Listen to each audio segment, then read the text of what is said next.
Why won't you talk to me? I asked. I've decided not to talk to people I don't know. I understand. I'll go away. Living with my husband's parents, they completely ignored me. I thought my mother-in-law might ignore me, but I never expected my father-in-law to treat me the same way. There was a reason why they changed. It was because my sister-in-law, who didn't like me, came back home. Since she returned, our peaceful life together turned upside down. Don't regret it, okay? You think I'll regret leaving? Think again, meanie. I packed my things and left my in-laws' house. Just 3 days after I left, there was chaos in their home. I met my husband at work. He worked in sales and often came to my office, and I was his main contact. As we spent more time together in meetings, I started to like him. He was caring and kind, tall, and not exactly what you'd call handsome, but he had a charming personality. He was well liked, but for some reason, he said he liked me, and we started dating. When we talked, he told me he grew up in a normal family with parents and a sister. I lost my parents when I was young and grew up in an orphanage. It was a hard thing for me, but when we started dating, I told him about my past. He said, "That sounds tough, but don't worry, I'll always be here for you." Not long after, he asked me to marry him. He always wanted our relationship to lead to marriage and quickly introduced me to his parents. When I told them about growing up in the orphanage, they listened carefully and reassured me it wouldn't affect our marriage. It made me really happy. They even said that my background didn't matter in becoming their daughter-in-law, which made me feel really good. But my sister-in-law, who was very close to her brother, seemed surprised, asking, "You grew up in an orphanage?"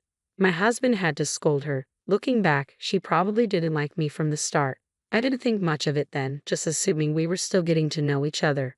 Before we got married, my husband and I talked about moving in with his parents. We thought about it seriously, but I decided to keep my job. My husband was going to be transferred soon, and although I considered quitting to move with him, my career was going well, and I had just been given more responsibilities at work. We discussed it and agreed he would move alone.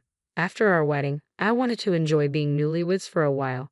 I even thought about visiting my husband during long weekends to have a May vacation together. Moving in with my in-laws right after getting married seemed a bit overwhelming, but my husband probably felt more comfortable living with them. Also, he might have wanted us to live together to ease his mom's worries.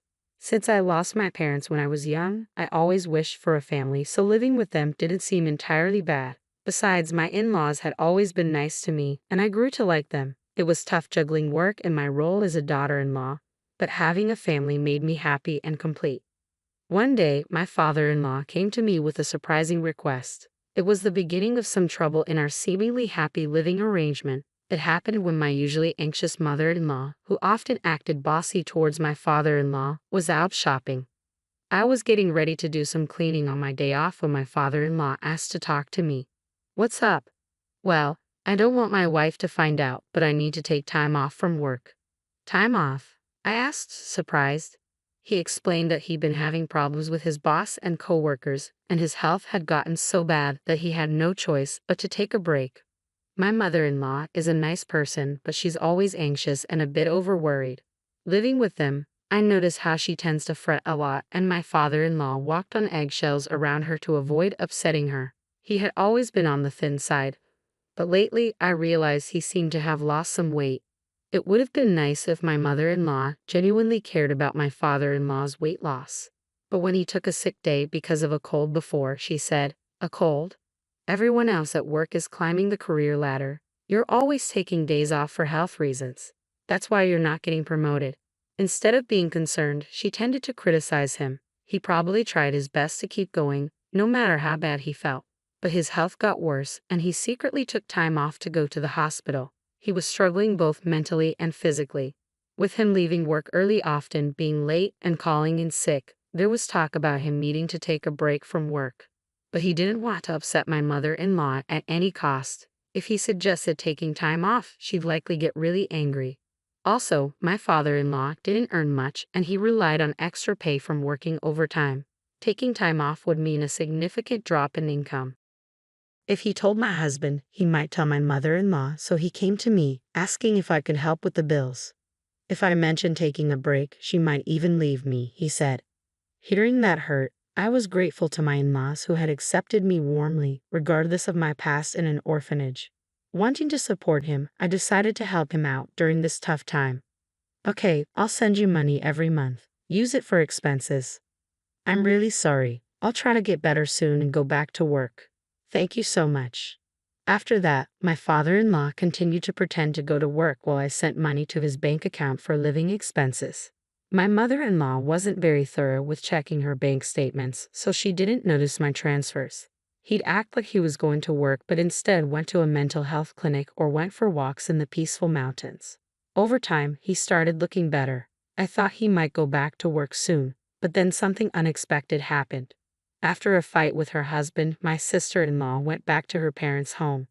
There's nothing like being back home. I thought I'd lose my mind if I stayed with that stupid husband of mine. I'll be here for a while. Can you make meals for me too? I knew from the start that my sister-in-law didn't like me. At our first family meeting, my husband was upset because she clearly showed her disapproval. During our wedding, she had a sour look the whole time and even told me straight out, "My brother looks great, but you. He could have married someone prettier." She openly judged me for being raised in an institution, saying it was embarrassing that I didn't have parents at the wedding.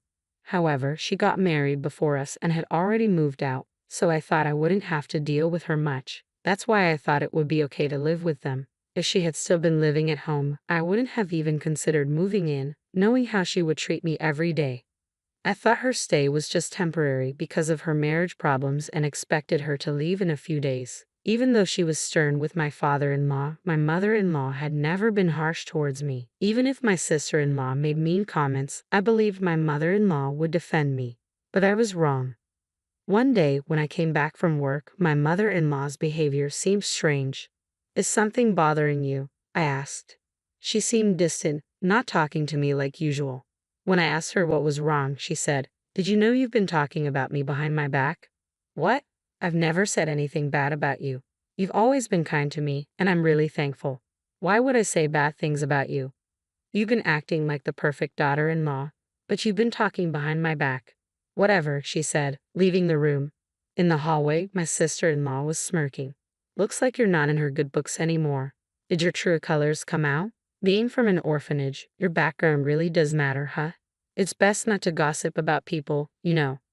"I haven't said anything bad about her." "Oh, the neighbors seem to have heard everything. When I came back home after so long, they told me you've been talking badly about her all the time." "What? Who are these neighbors?" "Well, it's been a while since I got married and moved out, so I kind of forgot their names." "I never said any of that. Stop making things up." "Oh, how disrespectful. Mom, she's calling me a liar and being mean to me," my sister-in-law said as she walked into my mother-in-law's room. After that, my sister-in-law's mean behavior got worse. She claimed I told her to sleep in the hallway and take the last turn for a bath because she's just a guest. She complained to my mother-in-law about every little thing. Every time, I had to explain I hadn't said or done any of it. But my mother-in-law seemed to believe my sister-in-law and be influenced by her. My sister-in-law stayed longer, making me wonder if she planned to stay forever.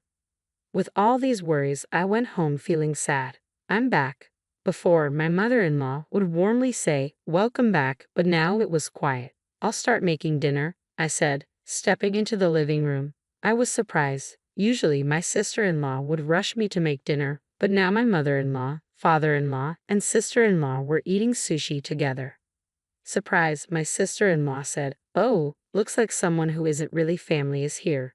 You were planning on having sushi, were you?" My mother-in-law kept eating without looking at me, watching TV.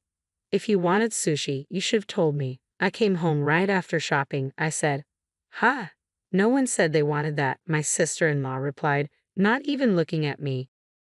"Hey, Mom, Dad, I went out with my friends during the day and got some delicious pudding.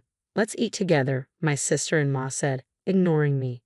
They all started eating the pudding. I was tired from work and didn't have the energy to argue, so I went to my room without eating. The next day, my sister-in-law said she was going out with friends and asked me to drive her to the station. I said no because it was a weekday and I had work. Even if we were going in the same direction, it was a different route, and she wanted to leave around noon. I couldn't do it.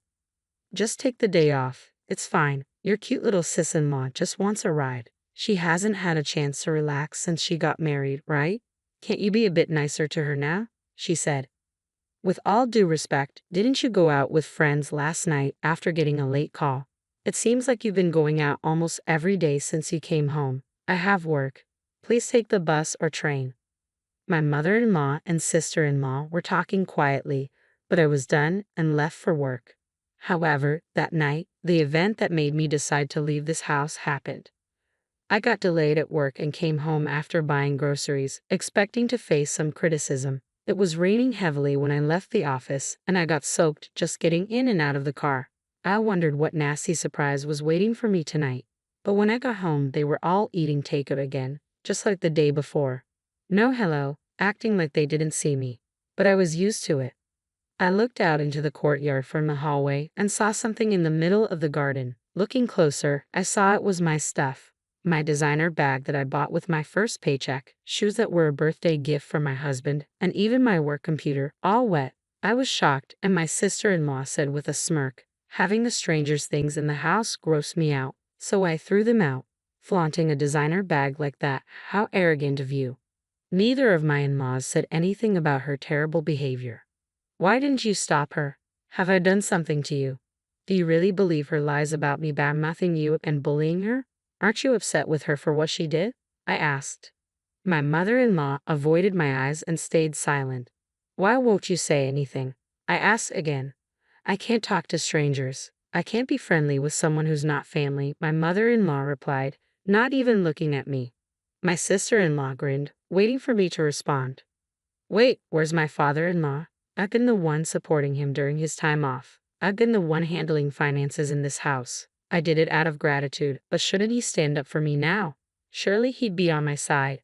Hoping for his support, I looked at him, but he walked past me without a word and went into his room. That was it for me. I see. I've had enough. Oh, are you upset? I'm sorry. Honestly, I never liked you from the start. You know, being from an institution and all. Just don't regret leaving, my sister-in-law said. As if I would. Good riddance, I replied. I packed my things and got ready to leave right away. Only my father-in-law seemed worried because he relied on me financially. But even he didn't try to stop me or speak up for me. I was done with his indifference. Although my husband's work assignment was far away, I just wanted to get out of that house as soon as possible. I quickly got into my car and drove to him. I never talked to my husband about any of this. I doubt my mother-in-law told him about my sister-in-law coming back home. If he knew, he would have reached out to me because he knows I don't get along with her. But my husband never mentioned anything about my sister-in-law in his calls or messages. I never doubted my husband's behavior before, but maybe she's manipulating him, feeding him lies about things. Even now, as I go to him, he might treat me the same way they did. My heart was heavy, feeling suspicious even toward my husband, whom I trust the most. If he's siding with them, maybe divorce is the only option. That's how distressed I felt. When I arrived at his out-of-state apartment, he hadn't returned yet, probably busy since it was the end of the month. As I waited, my husband came in energetically, maybe noticing the lights. What? You're here. You should have told me you were coming. I would have come back sooner. What a pleasant surprise. No, just seeing your face, he said with a big smile. Seeing him happy to see me after all that happened at my in-laws' house, mixed with relief and humiliation, and I couldn't hold back my tears. What's wrong? Did I do something? Seriously, what's going on? He asked, concerned. It seemed my husband had no clue about the treatment I endured at his parents' house. I gathered myself, knowing I needed to explain everything clearly to him. I started recounting everything.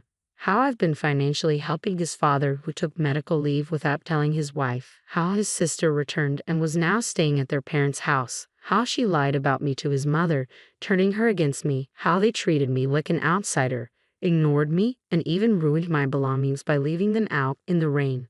Through tears and pauses, I poured out everything to him. Finally, I made it clear that I couldn't go back to that house ever again. And if he couldn't support me on this, I would want a divorce. My husband apologized for being too focused on work and not checking in on me more often. He regretted his family's behavior towards me. He assured me I didn't have to go back there or even talk to them again. Even if I forgave them someday, he was firm about cutting ties with his parents and sister. He also promised not to provide any more financial aid to his father. That night, I felt a huge weight lifted off my shoulders. The tension I'd been carrying melted away, and I slept peacefully by his side. After leaving my in-laws' house, I never went back. Commuting from my husband's out-of-state place wasn't practical, but I had already talked to my company about working remotely. My job didn't require me to be in the office all the time, and many of my colleagues worked from home too. Although I still had to visit the office a few times a month, some colleagues lived even farther away, so working remotely wasn't a problem. Living with my in-laws and dealing with my sister-in-law's bullying, I hadn't truly experienced married life. But now we could finally live like newlyweds. As I set up my remote workstation, as expected, my sister-in-law contacted me. It turned out that the day after I left their house was my father-in-law's payday. My mother-in-law usually takes out a certain amount and transfers it to their household account, but this time she couldn't. It was only then that she realized I had been helping them financially during my father-in-law's time off. "Hey, why didn't you tell me you were covering the living expenses?" He asked me not to, saying he didn't want you to know, so I kept it to myself. Anyway, we're running out of money for living expenses, and there's no one to cook or do laundry. The place is a mess. As his wife, you need to come back and take care of these things and send money quickly. How heartless. I already told you, didn't I? I have no intention of going back to that house or being treated like your maid. Why should I help people who hate me, ruin my things, and treat me like this? Aren't you his wife? Without your help, we can't pay the bills or even shop. That's exactly why I'm saying it. I'm an outsider, so it's none of my business, right? I hung up, ignoring my sister-in-law's complaints. She and my mother-in-law kept bothering me with calls and messages, but I ignored all of them. Even after my husband returned from work, they kept calling persistently. When my husband finally answered, he told them firmly, "I won't forgive you for how you treated her, and I'm not sending her back to you. I'm not coming back either. I don't see you as my family anymore. Leave my wife alone, or you'll regret it." Considering my sister-in-law adored her brother and my mother-in-law heavily relied on him, they were probably shocked. A few days later, I got a call from my father-in-law. He said living with my mother-in-law and sister-in-law was getting too hard, and he begged me to continue the financial help. I'm grateful they accepted me when I married, despite growing up in an orphanage, but they didn't support me when I needed it, despite all the financial help I provided. I don't owe them anything. Why should I help those who joined others in ignoring me? I'll never assist you again. And with that, I ended the call. Later on, my persistent mother-in-law and sister-in-law shamelessly showed up at my workplace.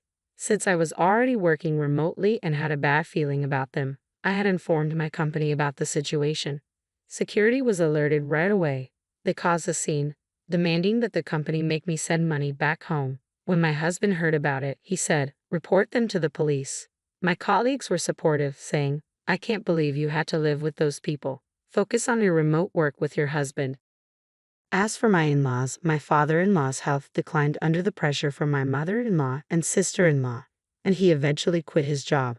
My sister-in-law tried to return to her husband's family, but he refused to take her back. The town quickly learned about her drama at my workplace, causing an uproar at her in-laws' place. The real reason for their fight was her affair, and this incident added to their problems, leading to an immediate decision to divorce. Left without a home, my in-laws and sister-in-law moved to a cheap apartment, managing with part-time jobs. As for my husband and me, we're finally enjoying peaceful days, feeling mentally and physically fulfilled. Recently, we found out we're expecting a child, and we couldn't be happier. We're eagerly awaiting the day we meet our baby, cherishing our time together.